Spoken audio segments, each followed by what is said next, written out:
அஸ்ஸலாமு அலைக்கும் வரஹ்மத்துல்லாஹி வபரகாத்துஹ். பிஸ்மில்லாஹிர் ரஹ்மானிர் ரஹீம். என் வாழ்வின் இரண்டாவது முறை மார்க்கப்பணியின் தொடர்புக்காக இல்லாமல் மனவழிகளோடு நடக்கின்ற குழப்பங்களை மனதில் கொண்டு என்னை சுற்றியிருக்கின்ற விமர்சனங்களுக்கு பொது வழியில் நான் பதில் கூற கடமை இருப்பதை உணர்ந்து இந்த பதிவை இறைவனை சாட்சியாக கொண்டு வெளியிடுகின்றேன். இறை பயத்தை மனதில் கொண்டு பொறுப்புகளோடும் நிதானத்தோடும் பொறுமையோடும் நடக்கின்ற அனைத்தையும் கையாள என் மார்க்கம் காட்டியிருக்கும் வழிகாட்டுதலை எண்ணியவனாக ஆரம்பம் செய்கின்றேன். எல்லாவற்றுக்கும் முன்னதாக நான் ஒரு சாதாரண மனிதன். எப்படி இறை சோதனைகள் எல்லா மனிதர்களுக்கும் பொதுவானதோ அது போன்று சோதனையிலிருந்து நானும் விதிவிலக்கானவன் இல்லை. ஆம், என் இறைவனால் நான் சோதிக்கப்படுகின்றேன். அதுவும் மனித சதிகளைக் கொண்டும் நட்பின் துரோகங்களைக் கொண்டும் அவதூறுகளைக் கொண்டும் அவமானங்களைக் கொண்டும் மிரட்டல் எச்சரிக்கைகளைக் கொண்டும் இன்னும் பலவாறாக நான் என் இறைவனால் சோதிக்கப்பட்டு கொண்டிருக்கின்றேன். இந்த அனைத்து சோதனைகளும் என் இறைவன் புறத்திலிருந்துதான் வருகின்றது என்ற ஆழமான நம்பிக்கையை மனதில் கொண்டு எல்லா சோதனைகளிலிருந்தும் நேர்மையோடும் நீதியோடும் பொறுமையோடும் இறை பயத்தோடும் அதை கடக்க ஒவ்வொரு நாளின் விடிகளை எதிர்பார்த்தவனாகத்தான் என் நாட்களை நகர்த்தி கொண்டிருக்கின்றேன். நான் இங்கு உரை நிகர்த்த வரவில்லை. நடக்கின்ற குழப்பங்களுக்கு 3 கேள்விகளாக என் தரப்பிலிருந்து பிரித்து கேள்விகளையும் பதில்களையும் முன்வைக்கின்றேன். அழைப்பு பணியில் என் மேல் வைக்கப்படும் விமர்சனங்களுக்கும் அவதூறுகளுக்கும் எனது பதில்கள் இது. என் மார்க்கத்தின் அழைப்பு பணி 2014ஆம் ஆண்டு முதல் இன்று வரை இறைவன் எனக்கு கொடுத்த மார்க்கத்தின் கல்வியை நான் என்னை மாற்றிக்கொள்ள, மறுமையின் விதைகளை நான் அறுவடை செய்ய இறைவனுக்காக மட்டும் நான் அமைத்து கொண்ட பாதை இது. அழைப்பு பணி இடமல்லாது பொதுவெளியில் எதை கொண்டும் நான் மக்களுக்கு முன்னால் வந்ததில்லை. மார்க்க நிகழ்ச்சிகளுக்காக இல்லாமல் வேறெங்கிலும் நான் பொதுவெளியில் கலந்து கொண்டதும் இல்லை. இதுவரை நான் ஏதாவது ஒரு தனிப்பட்ட இயக்கத்திற்காக, கொடிக்காக, தனிப்பட்ட கொள்கைகளுக்காக இந்த அழைப்பு பணியில் செயல்பட்டிருக்கின்றேனா? ஏதாவது பொருளாதார உதவிக்காக, பணத்தை தர்மத்தை வசூல் செய்வதற்காக ஏதாவது மேடையில் ஏறி அழைப்பு கொடுத்திருக்கின்றேனா? ஏதாவது நிகழ்ச்சிக்கு சென்று பணம் கேட்டு பொருளாதார உதவி கேட்டு நிகழ்ச்சி ஏற்பாட்டாளர்களிடம் முறையிட்டிருக்கின்றேனா? இறை உதவியால் 500 மேடைகளுக்கு மேல் இறை மார்க்கத்தை முழங்கிய நான் எங்காவது பணம் பெற்று அழைப்பு பணி செய்திருக்கின்றேனா? வாகன செலவு, தங்கும் செலவு என்று எதற்காவது யாரிடமாவது பணம் பெற்றிருக்கின்றேனா? அழைப்பு பணியின் வீடியோக்களை யூடியூப் சோஷியல் மீடியாக்களில் பதிவு செய்து அதன் மூலமாக ₹1 நான் பெற்றிருப்பேனா? என் அழைப்பு பணியில் இதுவரையிலும் எல்லா செலவுகளையும் இறைவன் எனக்கு வழங்கிய பொருளாதாரத்திலிருந்து மறுமையின் நலனை நாடி மனிதர்களிடம் எதையும் எதிர்பார்க்காமல் என் இளமையை, என் நேரங்களை, என் பொருளாதாரத்தை இறைவன் ஒருவனுக்காக செலவு செய்தவன் நான். அதை என் இறைவன் நன்கறிந்தவன். இதை அறிந்திருந்தும் அழைப்பு பணியை வைத்து பணம் சம்பாதிப்பவன், அழைப்பு பணியின் முகத்தை வைத்து பணத்தை பெற்று வியாபாரம் செய்பவன் என்று எவரேனும் கூறினால் இறைவனின் நீதிமன்றத்தை அஞ்சிக் கொள்ளுங்கள். உங்கள் நாவுகள் உங்களுக்கு எதிராக சாட்சி சொல்லும் நாளை பயந்து கொள்ளுங்கள். இந்த விமர்சனத்தை 12 ஆண்டுகள் நான் எதிர்கொள்கிறேன். அன்றும் எனக்கு கொடுக்கப்பட்ட எச்சரிக்கை, இன்றும் எனக்கு கொடுக்கப்படுகின்ற ஓர் எச்சரிக்கை: அழைப்பு பணியை விடு. உனக்கெல்லாம் அதற்கு என்ன தகுதி இருக்கிறது? உன்னை எதிர்ப்பதை, விமர்சிப்பதை அப்போதுதான் நாங்கள் நிறுத்துவோம்.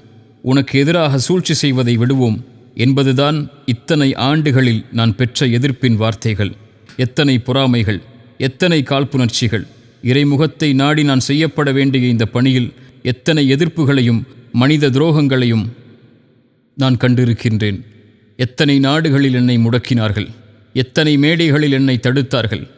அழைப்பாளர்கள் என்று சொல்லக்கூடிய சிலர் அவரவர்களின் வன்மங்களை என் மீது கொட்டி தீர்த்து என் தனி பொது வாழ்க்கையை எச்சரித்து விமர்சித்திருக்கின்றார்கள். நான் தீவிரவாதத்தை தூண்டுகிறேன் என்று என்னை விசாரித்து சிறையில் அடையுங்கள் என்று என் சமூகத்தின் தலைவர்களே என்னை பல நாடுகளில் காட்டிக் கொடுத்த நிகழ்வுகளையெல்லாம் என் கண்களால் கண்டிருக்கின்றேன். என்ன செய்துவிட்டேன் நான்? சிறு வயதில் அழைப்பு பணிக்கு வந்தது தவறா? கட்டுக்கதைகளை கூறாமல் நேரான பாதையில் இறை உதவியால் நவீன தொழில்நுட்பங்களை பயன்படுத்தி மக்களிடம் சென்றடைந்தது தவறா? எந்த ஒரு தனிப்பட்ட இயக்கத்திற்காகவும் கொடிக்காகவும் உழைக்காதது தவறா? சமூகத்தின் தலைவர்கள் இயக்கங்கள் என்ற பெயரில் மக்களை போராட வைத்து தங்களுடைய சுயநலனுக்காக மக்களின் பொருளாதாரத்தை பயன்படுத்துவதை கேள்வி கேட்டது தவறா? இயக்கம் நடத்தி பொருளாதார வசூல் வேட்டை செய்தேனா? சதக்கா ஜக்காத் என்ற பெயரில் மக்களின் பணத்தை சுயநலனுக்காக கணக்கின்றி பல இயக்கங்களைப் போல் இறைவன் பாதுகாத்தவர்களை தவிர நான் பயன்படுத்தியிருக்கின்றேனா? எனக்கென்று ஒரு குழு உண்டா? இயக்கம் உண்டா? அமைப்பு உண்டா? 13 ஆண்டுகள் இறைவனை தவிர யாரை நாடி நின்றிருக்கின்றேன்? இத்தனை ஆண்டுகள் இந்த சமூகத்திற்காக, அதன் நேர்வழிக்காக என் சிறு குரலின் அழைப்பை தவிர நான் செய்த செயல் என்ன? இந்த அழைப்பு பணியின் பாதையில் எத்தனை மிரட்டல்கள், சதிகள்! இதுவரை எங்காவது, எந்த மேடையிலாவது யாரின் கண்ணியத்தையாவது குறைத்து பேசி இருக்கின்றேனா? எந்த இயக்கத்தையாவது தனிப்பட்ட முறையில் சாடி இருக்கின்றேனா? யாரின் புகழுக்காகவோ இகழுக்காகவோ உழைத்திருக்கின்றேனா? எங்காவது மார்க்க மேடைகளை என் சுயநலனுக்காக பயன்படுத்தியிருக்கின்றேனா? இப்படி இறைவனுக்காக, இறைவனுடைய முகத்தை நாடி செயல்பட்ட எனக்கு ஏன் இத்தனை விமர்சனங்கள் இந்த அழைப்பு பணியில் மட்டும்? இது என் இறைவனால் வழங்கப்பட்ட பாதை. இதில் மிரட்டல், அவதூறுகள், எச்சரிக்கைகள் எதை கொண்டும் என்னை தடுத்து விடலாம் என்று யாராவது நினைத்தால், என் இறைவன் என்னோடு இருக்கும் வரை, என் உயிர் என்னோடு இருக்கும் வரை அது நடக்காது. எவரும் என்னை தடுத்து விடவும் முடியாது. என் இறைவனுக்காக இந்த குரல் என் இறுதி மூச்சு வரை ஒலித்து கொண்டே இருக்கும். என் இறைவன் அதற்கு துணை நிற்பான். இதில் புகழ், கண்ணியம், அங்கீகாரம், மக்கள் கூட்டம், மக்களின் ஈர்ப்பு, மக்களுடைய எதிர்ப்பு, பொருளாதாரம் என எதுவும் எனக்கு தேவையில்லை, என் இறைவனின் அங்கீகாரத்தை தவிர. இரண்டாவது என் மீது வீசப்படும் விமர்சனம் என் தனிப்பட்ட குடும்ப வாழ்வை பற்றி. குடும்ப வாழ்க்கை என்பது பொதுவெளியில் பேசப்பட வேண்டிய அம்சமில்லை. நியாயங்களை மக்களிடம் முன்வைத்து கேட்பதற்கு இது ஒரு சமூக பிரச்சனையும் இல்லை. நாகரிகமற்று மற்றவர்களின் குடும்ப வாழ்க்கையை பொதுத்தளத்தில் விமர்சிக்கும் எந்த தகுதியும் இந்த சமூகத்தில் எவருக்கும் இல்லை. அவரவரின் குடும்ப வாழ்வின் நிகழ்வுகளை அவரவர் சார்ந்து விட்டுவிட்டு மார்க்க அடிப்படையில் தீர்வை காண்பதுதான் முறையை தவிர, ஒருவரை இழிவுபடுத்த இயக்கம் என்ற பெயரில் கட்ட பஞ்சாயத்து செய்து நடுத்தெருவில் நிற்க வைத்து அவமானப்படுத்துவதோ, வன்கொடுமை என்று ஒருவர் மீது மாபெரும் பழியை போடுவதோ வழிமுறை அல்ல. எந்த தூதரும் இதற்கு இவர்களுக்கு வழிகாட்டவில்லை. இன்னும் நான் இதில் பட்ட அநீதத்தை இந்த இடத்தில் எடுத்து கூறினால் பலரின் கண்ணியத்தை பற்றிய நாவுகள் பேச நேரிடும் என்பதைக் கண்டு இறைவன் மீது பயம் கொண்டு விலகிக் கொள்கிறேன். அவரவரின் வாழ்க்கையை, அதை சார்ந்திருக்கும் அம்சங்களை அவரவர்களோடு விட்டுவிடுங்கள். உங்களுடைய குடும்ப வாழ்வை எப்படி பொதுத்தளத்தில் விமர்சிப்பதை யாரும் விரும்ப மாட்டீர்களோ, அதுபோன்று என் குடும்ப வாழ்வை பொதுத்தளத்தில் விமர்சிப்பதை நானும் விரும்பவில்லை. இதில் நான் இறைவனை பயந்து கொள்கிறேன். இதில் நான் எவருக்கும் அநீதம் செய்பவன் இல்லை. என் இறைவன் என் செயல்களின் நேர்மையைக் கொண்டு இது போன்ற குழப்பங்களிலிருந்து என்னை பாதுகாக்க போதுமானவன். மூன்றாவது விமர்சனங்கள் தனிப்பட்ட என் வியாபார பொருளாதாரத்தை பற்றிய குற்றச்சாட்டுகள். இவைதான் என் முன்னால் கேள்விகளாக குவிந்து கிடக்கிறது. என் வியாபாரம் என்பது என் இறைவன் எனக்கு வழங்கிய கல்வியை கொண்டும் அனுபவத்தை கொண்டும் இறைவன் அனுமதித்த செல்வத்தை ஹலாலான வழியில் பெறுவதற்கு நான் தொடங்கிய ஒன்று. இன்று நேற்று அல்ல, 15 ஆண்டுகள் முதல் இதுவரை இறைவன் அருளால் என் பொருளாதாரம் இந்த வியாபாரத்தின் அடிப்படையில் மட்டுமே அமைந்திருக்கிறது. இதற்கு என் இறை உதவிக்கு பிறகு 10 ஆண்டுகள் பல நாடுகளில் நான் உழைத்த நிறுவனங்களும், என் MBA மேல் படிப்பும், என் இறைமார்க்கத்தின் வியாபார வழிகாட்டலும் இதுவரை எனக்கு உதவி செய்து கொண்டிருக்கிறது. நான் வியாபாரத்தின் மூலமாக மட்டுமே என் பொருளாதாரத்தை தேடுபவன். அழைப்பு பணியை முன்வைத்து அல்ல. அழைப்பு பணி என் நோக்கம், அது என் தொழில் அல்ல. வியாபாரமே என் தொழில். ஆனால் ஒரு அழைப்பாளன் எப்படி பணம் சம்பாதிக்க முடியும்? இவ்வளவு பெரிய வியாபாரங்களையும் நிறுவனங்களையும் ஒரு அழைப்பாளன் எப்படி நடத்தலாம் என்று என் முன்னால் அவதூறுகளின் கேள்விகளை முன்வைத்தால் இதற்கு நான் பதில் கூற வேண்டிய எந்த அவசியமும் எனக்கு இல்லை. நான் செய்யும் வியாபாரத்தின் நோக்கமே சுய ஒழுக்கத்தோடு வியாபாரம் செய்து செல்வத்தை ஹலாலான வழியில் சம்பாதித்து என் அழைப்பு பணியில் நான் சுதந்திரமாக இறைமுகத்தை நாடி செயல்பட வேண்டும் என்ற நோக்கத்தை தவிர வேறெதுவும் இல்லை என்பதை என் இறைவன் நன்கறிந்தவன். 15 ஆண்டுகளில் எத்தனையோ ஏற்றிறக்கங்களை இந்த வியாபாரத்தில் கண்ட நான், நஷ்டலாபங்களை கண்ட நான், இன்று வரை இந்த வியாபாரத்தை பேணி பாதுகாத்து நடத்தி வந்த போதிலும் இத்தனை ஆண்டுகள் இல்லாமல் என் தனிமனித பொருளாதார வாழ்க்கையின் அம்சங்கள் இன்று ஏன் பொது வழியில் விமர்சிக்கப்படுகிறது? அழைப்பு பணியில் இருப்பவன் வியாபாரம் செய்வதாலா, அல்லது அழைப்பு பணியில் இருப்பவன் சுய பொருளாதாரத்தோடு வாழக்கூடாது என்பதாலா, ஏழ்மையிலேயே ஒரு அழைப்பாளன் வாழ வேண்டும் என்ற எண்ணம் இந்த சமூகத்தில் வேரூன்றி நிற்பதாலா? எதனால்? இதற்கெல்லாம் பதில்கள் எங்கே இருக்கிறது? ஒருவன் வியாபாரத்தில் உயர்ந்து விட்டாலே இவன் ஹவாலா பணத்தை கொண்டு உழைப்பவன், 3ஆம் தர வியாபாரம் செய்பவன், அவரின் பினாமி, இவரின் பினாமி, அவரின் காசு, இவரால் முன்வந்தவன் என்ற கதைகளை ஏன் எடுத்துரைக்கிறீர்கள்? வியாபாரத்தில் சறுக்கினால் இவன் எதனால் தோற்றான், இவன் தோற்பான் என்று எங்களுக்கு தெரியும், இந்த நிலைக்கு வருவான் என்று தெரியும் என்று ஏன் கூச்சலிடுகிறீர்கள்? எவர் உயர்ந்தாலும் இங்கு யாரும் மகிழப் போவதும் இல்லை என்பதையும், எவர் தாழ்ந்தாலும் பழி போடுவதைத் தவிர வேறு எதையும் செய்ய யாரும் தயங்குவதில்லை என்பதையும் இந்த உலகத்தின் பாடமாக பெற்று வாழ்ந்து கொண்டிருக்கின்றேன். இறை உதவியைக் கொண்டு ₹1 ஆரம்பம் செய்து இன்று இத்தனை நிறுவனங்களை நடத்தி எத்தனையோ ஏற்றிறக்கங்களை கண்டு இரவு பகலாக உழைத்து ஹலாலான செல்வத்தை சேர்ப்பதற்காக வங்கிகளை அணுகாமல் என் செல்வத்தையும் ஹலாலான முதலீடுகளை கொண்டும் நடத்தப்பட்டதுதான் என் நிறுவனங்கள். இதன் மீது ஏன் இத்தனை விமர்சனங்கள், ஏன் இத்தனை கட்டுக்கதைகள்? ஒருவரின் தனிப்பட்ட வியாபார முறையை அறியாமல், பொருளாதார அம்சங்களை அறியாமல், கொடுக்கல் வாங்கலின் தன்மைகளை அறியாமல் எப்படி நாவு கூசாமல் ஒருவரை இவ்வளவு கேவலமாக விமர்சிக்க முடியும்? இருவருக்கும் நடந்த வியாபார தொடர்பு என்ன, ஒப்பந்தம் என்ன, பெறப்பட்ட லாபம் என்ன, பகிரப்பட்ட நஷ்டம் என்ன என எந்த அடிப்படை உண்மைகளையும் தெரியாமல் இழிவின் வார்த்தைகளை ஏன் முன்வைத்து கொண்டே இருக்கிறீர்கள்? இதை சார்ந்த விமர்சனங்களுக்கு வருகின்றேன். பல கோடி மோசடி, பொதுமக்களின் பணம் சூறையாடல், அழைப்பு பணியை வைத்து முதலீடு ஈட்டுதல், பலரிடம் ஒரே நிறுவனத்திற்காக வசூல் செய்தல், இப்படிப்பட்ட கேள்விகளை எல்லாம் என் முன்னால் முன்வைத்து விட்டீர்கள். பல கோடி மோசடி, எத்தனை கோடி?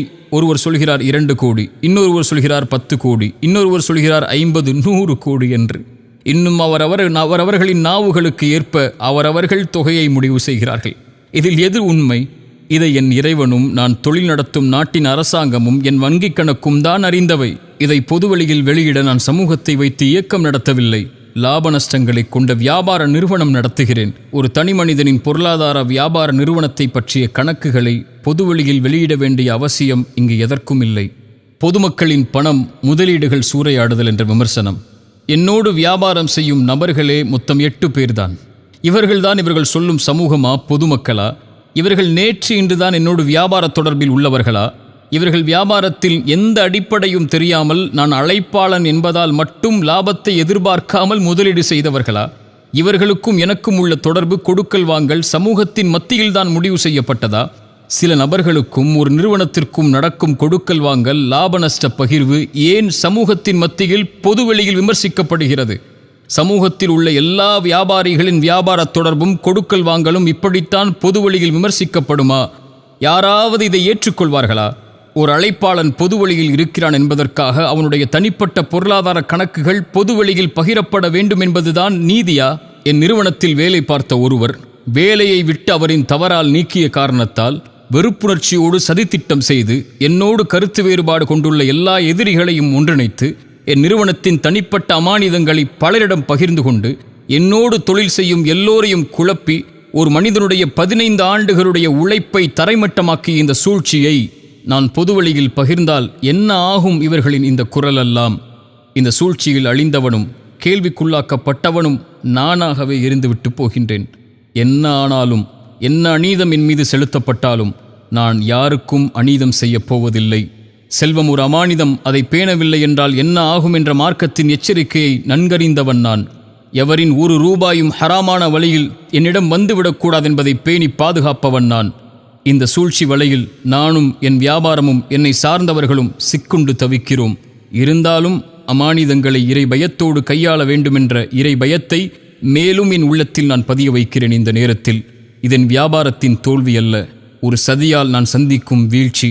எத்தனையோ ஏற்ற இறக்கங்களை என் வாழ்வில் கண்ட நான் இறைவனுடைய அருளால் எப்படி மீண்டு வந்தேனோ அது போன்று என்னோடு நேர்மையும் உண்மையும் இருக்கும் வரை என் இறைவன் என்னை ஒருபோதும் கைவிடப் போவதில்லை. என் இறைவன் என்னோடு இருக்கின்றான். என்னை இறைவனுக்காக நேசிக்கும் எல்லா உறவுகளும் என்னோடு உண்டு. எல்லோரின் அமானிதங்களும் என் தரப்பிலிருந்து நீதியோடு மட்டுமே நடந்து கொள்ளப்படும் என்பதை இந்த குழப்பங்களுக்கு இறை சாட்சியோடு நான் முன்வைக்கும் வார்த்தைகள். கடைசியாக, ஒட்டுமொத்த சமூகத்தையும் கலக்கத்திலே ஆட்படுத்தி சந்தேகங்களை கிளப்பிய UTJ என்ற அமைப்பால் வெளியிடப்பட்ட அந்த ஒரு வீடியோ, அந்த வீடியோவின் காட்சிகளை வைத்து அதை நியாயப்படுத்தியும் எதிர்த்தும் கேள்விகளை முன்வைத்தும் எல்லா நாவுகளும் சமூகத்திலே பேசி தீர்ந்துவிட்டது. இறைவனால் பாதுகாக்கப்பட்டவர்களை தவிர என் தரப்பின் கேள்விகளையும் நியாயங்களையும் என் அவமானங்களையும் இதுவரை என் இறைவனிடத்தில் மட்டுமே முறையிட்டு வந்த நான் என் பொறுப்பை உணர்ந்து நடந்தவற்றை இறை சாட்சிகளோடு பட்டியலிடுகின்றேன். கடந்த ஆகஸ்ட் 8ஆம் தேதி நான் திருச்சிக்கு நண்பராக கருதிய ஒருவருக்கு நான் செய்த பண உதவியை திருப்பி பெறுவதற்காக வந்த நேரத்தில் அந்த நண்பனையே எனக்கு துரோகியாக மாற்றி அவரோடு சேர்ந்து சதி செய்து என்னை கடத்தியது யார்? 4 வாகனங்களை கொண்டு என் வாகனத்தை தடுத்து நிறுத்தி ஓட்டுநரை அடித்து காருக்குள் ரவுடிகளைப் போல் ஏறி என் மொபைலை என்னிடமிருந்து பறித்து ஒரு கட்டுமான பணி நடக்கும் இடத்திற்கு என்னை வலுக்கட்டாயமாக கடத்திச் சென்றது யார்? மார்க்க ஜமாஅத் என்று சொல்லும் நீங்கள் என்னை பாதிக்கப்பட்டவர்களுக்கு நீதி பெற அழைத்துச் செல்கிறோம் என்று அழைத்துச் சென்ற இடம் பள்ளிவாசலா, அல்லது உங்கள் ஜமாஅத்தின் தலைமையகமா, அல்லது கட்ட பஞ்சாயத்து செய்யும் முழுமை பெறாத கட்டிடப்பணி நடக்கும் ஒரு வீடா? இதுதான் நீதியை பெற்றுத்தரும் உங்களுடைய இடமா? என்னை ஒரு அறையில் அடைத்து ஜமாஅத் என்ற பெயரில் 10 சிறுவர்களையும் வாலிபர்களையும் பயன்படுத்தி கட்டுமான ஆயுதங்களையும் கத்திகளையும் கொண்டு இந்த இடத்திலிருந்து நகர்ந்தால் உன் உயிருக்கே உத்தரவாதம் இல்லை என்று மிரட்டி என் மொபைலை, என் உரிமைகளை, உடைமைகளை பறித்தது யார்? நான் கடத்தப்பட்டது என் மனைவிக்கு தகவல் தெரிந்ததும் காவல்துறைக்கு அவர்கள் அறிவித்து விட்டார்கள் என்பதை அறிந்தவுடன் பயந்து வந்து UNTJவின் தலைவர் ரஃபி அவர்களே, என் முன்னால் வந்து என்ன சொன்னீர்கள்? லீகலா போறியோ, காவல்துறைக்கே தகவல் கொடுத்துட்டியோ, நாங்கள் எவ்வளோ பெரிய ஜமாஅத் தெரியுமா இந்த ஊர்ல, காவல்துறை எங்களுக்கு வந்தால் சல்யூட் அடிக்கும், அவங்க வர்றதுக்குள்ள உன் கதியை என்ன ஆக்குறோன்னு பார் என்ன மிரட்டி என்னை தாக்குதலுக்கு உள்ளாக்கியது யார்?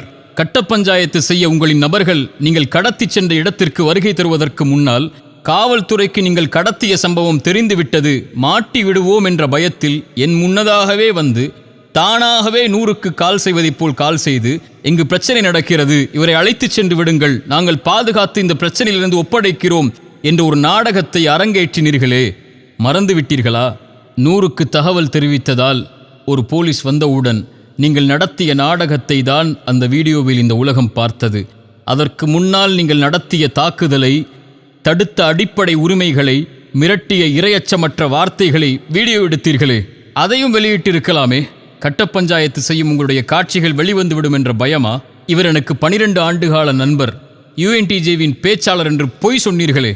இத்தனை வருடங்களில் ஒரு 5-10 நிமிடம் நீங்கள் என்னோடு உரையாடி இருப்பீர்களா? 1 அல்லது 2 முறை என்னை சந்தித்திருப்பீர்களா? இதுவரை உங்கள் அமைப்பு நடத்திய 2 நிகழ்ச்சிகளில் தான் நான் கலந்து கொண்டிருக்கிறேன். உங்கள் மக்கள் பலத்தை TNTJவிலிருந்து நீங்கள் வெளிவந்ததற்கு பிறகு வெறும் கூட்டத்தை நிரூபிப்பதற்காக என்னை பகடைக்காயாய் பயன்படுத்திய அந்த அநாகரிகத்தை உங்கள் தெரு ஊர்வாசிகளிடம் கேட்டு தெரிந்து கொள்வோமா? அந்த வீடியோவிலும் இன்று வரையிலும் இத்தனை அவதூறுகளையும், என் தரப்பின் நியாயங்கள் எதுவும் தெரியாமல் பேசிய அத்தனை நாவுகளின் வஞ்சகத்தையும் ஏன் பொறுமையோடு கையாண்டேன் தெரியுமா? ஒரு நாள் நீங்களே உங்களுக்கு எதிராக சாட்சி சொல்லக்கூடிய நாள் வரும். பொய்களை ஆதாரமாக கொண்டு வருவீர்கள் எனக்கு முன்னால். அதை முறியடிக்க இறைவன் என்னோடு இருந்து ஒரு நாளை ஏற்படுத்துவான் என்பதற்காக மட்டும்தான் அந்த நிலையில் நான் பொறுமையை கையாண்டேன். அந்த வீடியோவில் நீங்கள் எனக்கு முன்வைத்த அவதூறான குற்றச்சாட்டுகள், 1 கோடி ஹவாலா பணம், மாற்ற வந்தவரை பிடித்து விட்டோம், காவல்துறை உங்களுக்கே தகவல் கொடுத்தது இது நடப்பதை, நான் மாற்ற வந்த 1 கோடி ஹவாலா பணம் யாருடையது, எங்குடையது, யாரின் பணம் அது, அவரின் பெயர் என்ன, காவல்துறை உங்களுக்கு தகவல் கொடுத்தது என்று சொன்னீர்களே, காவல்துறை உங்களுக்கு தகவல் கொடுக்க நீங்க என்ன அரசு அதிகாரிகளா? அல்லது சம்பந்தமான விசாரணை எங்கே, வழக்கு எங்கே? 15 காவல் அதிகாரிகள் உங்கள் பள்ளிவாசலை சுற்றி இருந்தார்கள் இதை அறிந்தவுடன் என்று சொன்ன நீங்கள், 100க்கு நீங்கள் தகவல் கொடுத்தவுடன் ஏன் ஒரே ஒரு காவல் அதிகாரி மட்டும் வந்தார்? ஒரு குற்றவாளியை அப்படித்தான் பாதுகாத்து பைக்கில் அழைத்துச் செல்வார்களா? இல்லை என்றால் உங்கள் ரவுடி இந்த அராஜக போக்கிலிருந்து என்னை பாதுகாப்பதற்காக அவர் அழைத்துச் சென்றாரா? 10 கோடி மோசடி என்று கூச்சலிட்டீர்கள். யார் எனக்கு அந்த 10 கோடி அளித்தவர் என்று கூறினீர்கள்? எந்த அடிப்படையில் அவர் எனக்கு 10 கோடியை கொடுத்தார் என்று குறிப்பிட்டீர்கள்? சரி, அவர் 10 கோடி கொடுத்த கணக்கை அவர் நீதியாக நிரூபிக்கட்டும், உண்மை ஒரு நாள் வெளியே வரும். சரி, அந்த நபர் யார்? உங்கள் இயக்கத்திற்கும் அவருக்கும் என்ன சம்பந்தம்? உங்கள் 10 பேர் கொண்ட வெள்ளை யூனிஃபார்ம் அணியும் உங்கள் ஜமாஅத்திற்கு முதலீடு செய்யக்கூடிய நபர் அவர் இல்லையா? உங்கள் ஜமாஅத்திற்கு எதிராக அமைந்த TNTJ அமைப்பு தெருவாசிகளிடம் சென்று கேட்போமா? உங்களுக்கு முதலீடு செய்து உங்கள் ஜமாஅத்திற்கு வழிகாட்டக்கூடிய தலைவர் அவர்தானே. உங்கள் தலைவருக்கு கட்ட பஞ்சாயத்து செய்து 1ஐ 100ஆக்கி பணம் வசூல் செய்து கட்ட பஞ்சாயத்து செய்யும் நாடகம்தானே அது. ஏன் அதை மறுக்கிறீர்கள்? நாவு கூசாமல் இரையச்சமின்றி ஒரு பெண்ணை வன்கொடுமை செய்தவன் என்று கூச்சலிட்டீர்களே, எந்த அடிப்படையில்? என் தனிப்பட்ட வாழ்வில் எதில் நீங்கள் பங்கு கொண்டீர்கள்? எந்த அடிப்படையுமின்றி என் வாழ்வை குறித்து கேள்வி கேட்க உங்கள் இயக்கத்தின் சிறுவர்களுக்கும் உங்களுக்கும் தகுதி கொடுத்தவன் எவன்? இதற்கு சாட்சியாக நீங்கள் முன்வைக்கும் அந்த பெண் வழக்கறிஞர் யார்? அதை ஏன் மறைத்தீர்கள்? 10 கோடி முதலீடு செய்ததாக கூறுகின்ற உங்களின் தலைவரின் 4வது மனைவி இல்லையா அவர்? பொருளாதார மோசடிக்கு கணவரும் பெண் குற்றச்சாட்டுக்கு அவருடைய மனைவியும் இவர்களின் 10 பேரின் இயக்கம் ஒரு தனி மனிதனுக்கு எதிராக இப்படி படுகேவலமான அவதூறுகளையும் பொய்களையும் பொது சமூகத்தின் மத்தியிலே கட்டவிழ்த்து விட முடியும்? கடத்தல் மற்றும் காணவில்லை புகார் தங்கள் மீது இருப்பதை தெரிந்தவுடன் காவல்துறை தோலுரித்து விடும் என்பதை பயந்து தப்பித்து ஓடி எப்படியாவது பழியை போட்டு பகல் முதல் இரவு வரை பொய் சாட்சிகளை கொண்டு புகார் அளித்து எப்படியாவது இவனை சிறையில் அடைக்க வேண்டும் என்று முயற்சித்தீர்களே, கூச்சலிட்டீர்களே. உங்கள் கூச்சலை பார்த்து, உங்கள் வெள்ளையாடை இயக்கத்தை பார்த்து காவல்துறை அதிகாரிகள் சொன்ன வார்த்தைகளை நான் இங்கே கூறினால் என்ன ஆகும் உங்கள் ஜமாஅத்தின் நிலைமை? என்னை குற்றவாளி என்றீர்கள். அப்படி என்றால் உங்கள் இயக்கம் எந்த தொந்தரவும் கொடுக்க மாட்டோம், இவரின் பாதுகாப்பை உறுதி செய்வோம் என்று தலைதொங்க காவல் நிலையத்தில் நீங்களும் உங்கள் தலைவரும் எழுதி கொடுத்தீர்களே, அந்த நகலை நான் வெளியிட வேண்டுமா? காவல்துறை கைது என்று தலைப்பை வெளியிட்டீர்கள். அப்படியென்றால் என் பாதுகாப்பை உறுதி செய்ய, உங்கள் அராஜக போக்கிலிருந்து என்னை பாதுகாக்க என்னுடைய அறை வரை காவல்துறை வாகனங்கள் என்னை பாதுகாக்க வந்தது எதற்கு? துரோகத்தை கொண்டு என்னை வீழ்த்த நினைத்தீர்கள், கடத்தினீர்கள், தாக்குனீர்கள், ஆயுதத்தை கொண்டு மிரட்டினீர்கள், என் உடைமைகளை பறித்தீர்கள். அன்றாட தேவைக்கு நான் செல்வதை கூட கதவை திறந்து செல் என்று நாவு கூசாமல் அதிகாரம் செய்தீர்கள். 3 மணி நேரம் உணவில்லாமல் சிறுவர்களை கொண்டும் வாலிபர்களை கொண்டும் என்னை தாக்கி ஒரே இடத்தில் உட்கார வைத்தீர்கள். இதுதான் உங்களுடைய இஸ்லாமின் நீதியா? இது குறித்து காவல்துறைக்கு நான் அளித்த புகாரையும் மருத்துவ அறிக்கையையும் காயங்களின் புகைப்படத்தையும் வெளியிட்டால் உங்கள் நண்பன் நாடகம் என்னவாகும் என்று தெரிந்து கொள்வோமா? இங்கு தப்பிக்கலாம் உங்கள் அதிகார பணபலத்தை வைத்து. இறைவனின் நீதிமன்றத்தில் அணுவும் நகர முடியாது. என் தரப்பின் நியாயம் வெளிவராது என்ற குருட்டு நம்பிக்கையில் என்னை பற்றி, என் வியாபாரத்தை பற்றி எந்த அறிவும் இல்லாமல் 1 மணி நேர வீடியோவை வெளியிட்டு அவரிடம் பணம், இவரிடம் பணம், இல்லாத ஸ்கூலுக்கு பணம், ஒரே நிறுவனத்தை வைத்து பல முதலீடு என்ற அடிப்படை ஆதாரமற்று இங்கு தேடினோம், அங்கு தேடினோம், தொடர்பு கொள்ள முடியவில்லை என்று பொய் கூறி உங்கள் ஜமாஅத்தின் முதலீட்டாளரையே வேற ஆள் போல் காட்டி, அவரின் 4வது மனைவியையே குடும்ப வழக்கறிஞராக காட்டி பொய்களை அரங்கேற்றி இருக்கிறீர்களே, இதற்குத்தான் இத்தனை நாட்கள் தேவைப்பட்டதா? அவரிடம் பணம், இவரிடம் பணம், இத்தனை முதலீடு என்று 1 வாரமாக என்ன செய்வதென்று தெரியாமல் என்னோடு தொடர்பில் இருந்த எல்லோருடைய பட்டியலையும் வாங்கி, பணம் திருப்பி கொடுக்கப்பட்டவர்களின் பட்டியலையும், லாபங்களை வாங்கி கொண்டு என்னை விட்டு சென்று விட்டவர்களின் பட்டியலையும், எந்த வியாபார அறிவும் இல்லாமல், உடன்படிக்கைகளை பார்க்காமல், 2 தரப்பின் நியாயங்களை பார்க்காமல் ஒருவர் மீது பொருளாதார பழிபோட ஏன் இவ்வளவு போராடுகிறீர்கள்? சரி, என்னை விமர்சித்தீர்கள். சரி, என்னிடத்திலே உங்களுக்கு 1000 முரண்பாடுகள் இருக்கலாம். இதற்கு எல்லளவும் தொடர்பு இல்லாத ஒரு முசல்மாவாகிய என்னுடைய அன்பிற்குரிய மனைவியை ஹலாலான முறையில் திருமணம் செய்து வாழும் ஒரு பெண்ணை நாவு கூசாமல், நாவுகள் பேச தயங்கும் நரம்பில்லாத வார்த்தைகளை வெட்க உணர்வில்லாமல் நடுத்தரவில் வைத்து ஒரு கண்ணியத்திற்குரிய ஒரு பெண்ணை பேச உங்களுக்கு தகுதி கொடுத்தவன் எவன்? உங்கள் குடும்ப பெண்களுக்கு, பிள்ளைகளுக்கு முன்னால் இதே வார்த்தையை பயன்படுத்துவீர்களா? இப்படித்தான் இறை தூதர் உங்களுக்கு வழிகளை கற்றுக் கொடுத்தார்களா? ஒரு முசல்மாவாகிய ஒரு பெண்ணின் கண்ணியத்தை இறக்குவதற்கு உங்களுக்கு எவர் தகுதி கொடுத்தது? என் வீட்டிற்கு ஆள் அனுப்பி என் தந்தை தாயை மிரட்டி ஒரு ஒப்பந்தத்தில் கையெடுத்திடும் வரை வீட்டை விட்டு வெளியேற மாட்டோம் என்று உங்களின் தலைவரின் 4வது மனைவியையும் அடியாட்களையும் வைத்து வற்புறுத்தி கையெழுத்து ஒன்றை வாங்கிச் சென்றீர்களே, மறந்து விட்டீர்களா? அதை மறைத்துவிட்டு பேசுகிறீர்களா? 5 மாதங்களாக என் நிறுவனத்தில் வேலை பார்த்து நாகரிக குறைவால் நீக்கப்பட்ட ஒரு பெண்ணை கையாளாக வைத்துக்கொண்டு மற்ற ஊழியர்களுக்கு பணம் கொடுத்து, என் தம்பிகளாக, உறவுகளாக நான் என் சொந்தம் போல் வளர்த்தெடுத்த என் ஊழியர்களை முதுகில் நெஞ்சில் எனக்கே குத்த வைத்து, என் பத்திரங்களை, காசோலைகளை திருட வைத்து, என்னோடு வியாபாரம் செய்யும் எல்லா நபர்களையும் குழப்பி, ஒரு நிறுவனத்தை அல்லாமல் ஒரு தனி மனிதனின் வாழ்க்கையை அழிக்க துடிக்கும் உங்களுக்கு என் இறைவன் எதை கூலியாக கொடுப்பான் என்பதை பொறுத்திருந்து பாருங்கள். உங்களின் அரசியல் பணபலத்தை வைத்து எதையும் நிரூபித்து எனக்கு ஆதரவாக பேசும் எல்லோரையும் திருப்பும் முயற்சியில் கூட நீங்கள் வெற்றி பெற்று விடலாம். இறைவனிடத்தில் எப்படி தப்பிப்பீர்கள்? பொய் புகார்களை கொடுத்து, பொய்யான வழக்குகளை கொண்டு, அரசியல் பணம் விளையாட்டை வைத்துக்கொண்டு உங்கள் கடத்தல் தண்டனையை வேண்டுமானால் இந்த உலகத்திலிருந்து நீங்கள் தடுத்து விடலாம். இறைவனின் நீதிமன்றத்தில் எப்படி நீங்கள் தப்பிப்பீர்கள் என்பதை பயந்து கொள்ளுங்கள், பயந்து கொள்ளுங்கள்.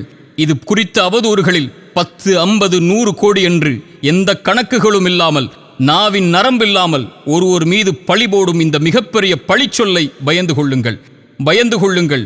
ஒருவரின் கண்ணியத்தை அளிப்பதற்காக பெண் பொருளாதார குற்றச்சாட்டை கொடுத்தால் இறைவனால் கொடுக்கப்பட்ட கண்ணியத்தை உங்கள் கரத்தால் பறித்துவிட முடியும் என்ற இறை நம்பிக்கையின் அவாவை பயந்து கொள்ளுங்கள், பயந்து கொள்ளுங்கள்.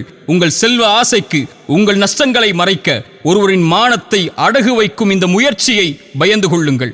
இறுதியாக, நான் நேசிக்கும் என் சமூகத்திற்கு ஒரு செய்தியை கேள்விப்பட்டால் எந்த ஆராய்வும் செய்யாமல், இரு தரப்பின் எந்த நியாயங்களையும் அறியாமல், இரு தரப்பின் எந்த வாதங்கள் விவாதங்களையும் அறிந்து கொள்ளாமல் ஒரு தரப்பை நியாயப்படுத்தி இன்னொரு தரப்பை மரணிக்க செய்து விடாதீர்கள்.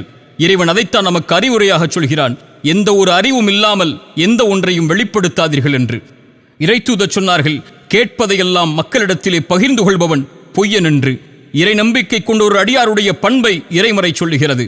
ஒரு இறை நம்பிக்கையாளனை பற்றி அவதூறோ தவறான செய்தியோ வந்தால் அவர் அதை செய்திருக்க மாட்டார், அது மிகப்பெரிய அவதூறாகத்தான் இருக்கும் என்று தங்களின் மீது நல்லெண்ணம் கொள்வார்கள் என்று இறைமறை சொல்கிறது. தன் சகோதரன் மீது நல்லெண்ணம் கொள்வதை தன் மீது நல்லெண்ணம் கொள்ளக்கூடிய காட்சியாக இறைமறை நமக்கு அறிமுகப்படுத்துகிறது.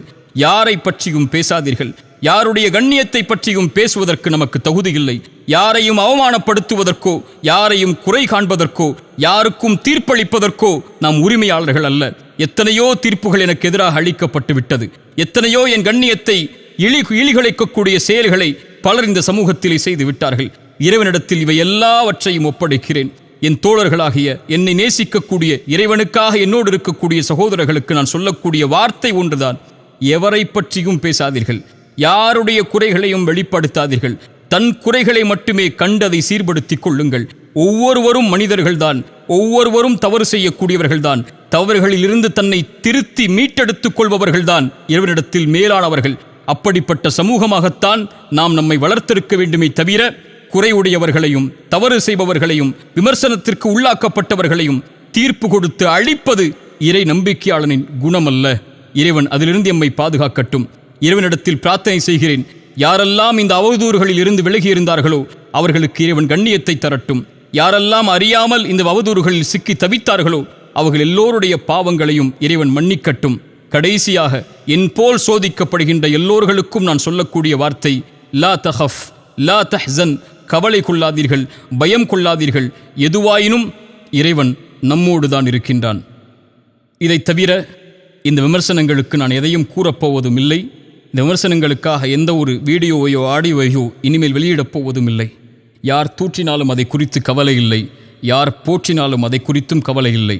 எவரின் அங்கீகாரத்தை கொண்டும் இந்த சமூகத்திற்காக நான் உழைக்கவில்லை, என் இறைவனின் அங்கீகாரத்தை தவிர.